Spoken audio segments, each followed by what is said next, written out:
यूं बिना दिल के भी इस दिल को लगाए रखा, यूं बिना दिल के भी इस दिल को लगाए रखा, गमज़दा ही सही महफ़िल को सजाए रखा, फिर तेरे हिज्र में बस अश्क जलाए अपने, फिर तेरे हिज्र में बस अश्क जलाए अपने, हर सिया रात में शम्मा को बुझाए रखा। नहीं आती तो याद उनकी महीनों तक नहीं आती, नहीं आती तो याद उनकी महीनों तक नहीं आती, मगर जब याद आते हैं तो अक्सर याद आते हैं। मैंने दर्द ही सुनाना है, शेर गोई तो एक बहाना है, मैं तो एक शौक़ से कफ़स में हूँ, मैं तो एक शौक़ से कफ़स में हूँ, मुझको बस सब्र आज़माना है। रस्म दुनिया कह के सब कुछ सह लिया है दोस्तों, रस्म दुनिया कह के सब कुछ सह लिया है दोस्तों, दर्द को हम पी गए और दुख हमें खाते गए। ऐसे तो मेरा सबसे पसंदीदा शेर अगर कह सकते हैं मेरी सारी शायरी में, वो यूँ है कि हसरतें लाख सही पूरी हो, हसरतें लाख सही पूरी हो, दिल से तेरी खलिश कहाँ जाए।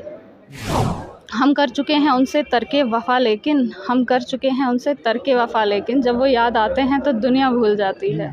सब बखूबी जानते हैं कि डोडा में चिनाब बुक मेला जो है वो लगा हुआ है, और आज यहाँ पर एक प्रोग्राम था, यानी कि कम्युनिटी हॉल में एक प्रोग्राम था, और यहाँ पर शेर व शायरी हम कह सकते हैं कि एक किस्म की शेर व शायरी यहाँ पर की गई, और साथ साथ में पोइट्री यहाँ पर की। मेरे साथ आतिया है, इनसे बातचीत करेंगे क्योंकि काफ़ी अच्छी जो है यहाँ पर शेर व शायरी की, और लोग भी काफ़ी ज़्यादा खुश हुए। सबसे पहले मैं जानना चाहूँगा, आपका स्वागत है, और शुरुआत से जानना चाहूँगा कहाँ से आप हैं, कहाँ रहते हैं, तालीम हासिल कहाँ पर की है, और आगे क्या कर रहे हैं?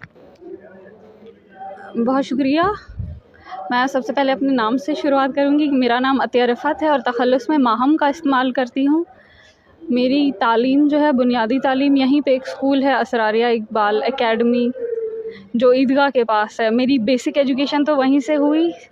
उसके बाद मैं फ़रीदिया मॉडल से हायर सेकेंडरी 11th-12th वहाँ से किया, and then government degree college Doda से ग्रेजुएशन की है मैंने। और अभी मैं फ़िलहाल ऐसे ही पढ़ रही हूँ और शायरी कह सकते हैं, शायरी लिख रही हूँ, कभी कभी कर रही हूँ। सबसे पहले एक दो शेर और शायरी आप सुना लीजिए, उसके बाद आगे बातचीत करेंगे। यही जो एक है, मतलब शेर जो सर ने भी कहा कि यूँ तो बस दर्द ही सुनाना है, शेर गोई तो एक बहाना है, मैं तो एक शौक़ से कफ़स में हूँ, मैं तो एक शौक़ से कफ़स में हूँ, मुझको बस सब्र आज़माना है। दूसरा वो सुनना चाहूँगा जो आपने उधर बोला कि ये मेरा फेवरेट है और ये मुझे भी अच्छा लगता है, वो सुनाइए ज़रा। वो ये शेर यूँ है कि रस्म दुनिया कह के सब कुछ सह लिया है दोस्तों, रस्म दुनिया कह के सब कुछ सह लिया है दोस्तों, दर्द को हम पी गए और दुख हमें खाते गए। ऐसे तो मेरा सबसे पसंदीदा शेर अगर कह सकते हैं मेरी सारी शायरी में, वो यूँ है कि हसरतें लाख सही पूरी हो, हसरतें लाख सही पूरी हो, दिल से तेरी खलिश कहाँ जाए, हसरतें लाख सही पूरी हो, दिल से तेरी खलिश कहाँ जाए। मैं जानना चाहूँगा शुरुआत आपकी कहाँ से हुई, शेर व शायरी में इंटरेस्ट कब से आया आपको, और शुरुआत मतलब कब से हुई, आपको चाहत कब से हुई शेर व शायरी करने की, पोइट्री करने की, कब से हुई चाहत? शेर व शायरी की चाहत तो तब से हुई जब से उर्दू समझ में आई, उर्दू मतलब अदब, जब से अदब समझ में आने लगा, तो उसके बाद से मैंने शुरुआत जो की है लिखने की। मुझे नहीं पता था कि मैं लिख सकती हूँ। मैंने एक बार बस यूँ ही लिख दिया था। हसरत मोहानी के एक शेर से की थी। उनकी गज़ल है एक के, उनकी गज़ल का एक शेर है कि नहीं आती तो याद उनकी महीनों तक नहीं आती, नहीं आती तो याद उनकी महीनों तक नहीं आती, मगर जब याद आते हैं तो अक्सर याद आते हैं। मैंने वो तो अच्छी बहर में नहीं है, लेकिन मैंने वो बहुत पहले लिखा था, मतलब मेरा शुरुआती शेर सबसे पहले, और इसलिए मैं आज भी उसे वैसे ही पढ़ती हूँ। मैंने जैसे लिखा था कि हम कर चुके हैं उनसे तरके वफ़ा लेकिन, हम कर चुके हैं उनसे तरके वफ़ा लेकिन, जब वो याद आते हैं तो दुनिया भूल जाती है। जानना चाहूँगा कोई फैमिली में आपको, जिस तरीके से फैमिली में भी एक होता है कि पहले से शेर व शायरी फैमिली में हो रही है, उसके बाद आपने वहाँ से शुरुआत की, फैमिली में कोई ऐसा? देखिए कि मैं जहाँ तक मानती हूँ कि शायरी का शौक़ या शायरी कहाँ से शुरू की लिखना, तो मैं इसका कहीं ना कहीं क्रेडिट जो है अपनी फैमिली को, बैकग्राउंड इसलिए देते हैं कि ये शायरी जो है विरासत में भी मिली है। किसी टाइम पे मेरे अब्बू भी करते थे, अब्बू के दादू करते थे यूजुअली कश्मीरी में, अब एक वक्त पे तो, लेकिन विरासत में भी मिली है और अदब से मोहब्बत की वजह से भी मिली है।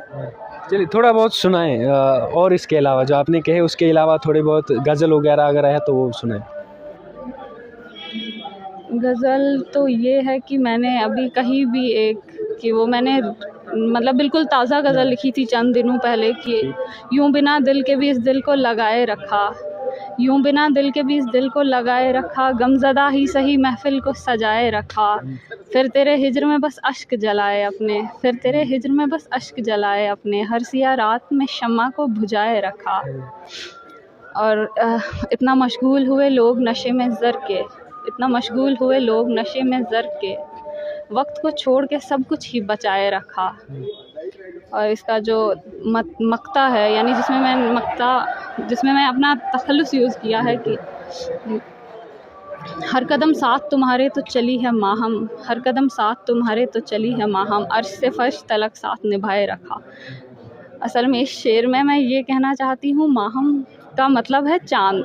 तो मैंने उसमें ये कॉन्सेप्ट दिया है, जैसे हमें लगता है कि चाँद हमारे साथ साथ चल रहा है, तो मैंने वही वाला कॉन्सेप्ट इसमें डाला है कि हम जब चलते हैं तो हमें लगता है चाँद हमारे साथ चल रहा है। तो उसमें मैं यही लिखा था कि हर कदम साथ तुम्हारे तो चली है माहम, अर्श से फर्श तलक साथ निभाए रखा।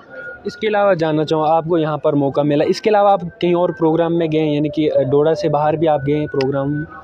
हाँ, मैं तो अल्लाह का बहुत शुक्र भी करती हूँ कि मुझे इतनी छोटी सी उम्र में मौका मिला है बाहर जाने का। मैंने कश्मीर में कल्चरल एकेडमी के मुशायरे में भी पढ़ा है, उसके बगैर मैं लास्ट ईयर दिल्ली में भी पढ़ा है जश्न रेख्ता में, तो आज इधर पढ़ा। लेकिन इसका कितना फ़ायदा मानते हैं आप? चुनाव बुक मेला फर्स्ट टाइम मान के चलिए डोडा हिस्ट्री में हुआ, तो कितना फ़ायदेमंद आप इस चीज़ को मानते हैं? इसका सबसे बड़ा फ़ायदा यही है कि लोग जो हैं बाकी चीज़ों को छोड़ के अदब की तरफ आएंगे। अदब से इंसान की रूह बेदार होती है। एनलाइटमेंट जो है सोल की, वो अदब से मिल सकती है, इंसान को लिटरेचर से मिलेगी। तो इसलिए इसका मकसद भी यही था इस प्रोग्राम का। तो इसका बहुत शुक्रगुज़ार हैं हम लोग, डोडा के जितने भी हैं, उनको होना भी चाहिए। ख़ासकर जमशीद सर और यहाँ पे शहाबुल हक भट्ट सर हैं जो, और उसके बगैर बशीर सर हैं। तो उन्होंने इतना बड़ा प्रोग्राम करवाया और किसी गवर्नमेंट सपोर्ट के बगैर उन्होंने इतना बड़ा इवेंट कराया, और हम चाहेंगे आगे भी ऐसे इवेंट होते रहें। जानना चाहूँगा, कुछ ऐसे भी नौजवान होंगे, या लड़के हों लड़के, आज वो नशे की तरफ हैं, पढ़ाई या फिर साथ साथ में किताबों पर तवज्जो नहीं दे रहे, उनके लिए आपका क्या मैसेज रहेगा? मेरा मानना भी यही है और मेरा कहना भी यही है कि आजकल जो है लोग नशा करते हैं बहुत। अगर तुमने नशा करना ही है, जिस किस्म का भी नशा करना है, तो इल्म का नशा करो, किताबों का नशा करो, अदब का नशा करो। इससे तुम्हारी न रूह को न जिस्म को कोई नुकसान नहीं है, फ़ायदा ही मिलेगा। उसके बाद जानना चाहूँगा, आज उर्दू को कम तवज्जो दी जाती है और ज़्यादातर अब इंग्लिश हो या फिर उर्दू का मैक्सिमम जो है वो कम भी पढ़ा जाता है, उनके लिए क्या मैसेज रहेगा कि उर्दू को पढ़ना चाहिए, उससे क्या फ़ायदा आपको मिल सकता है?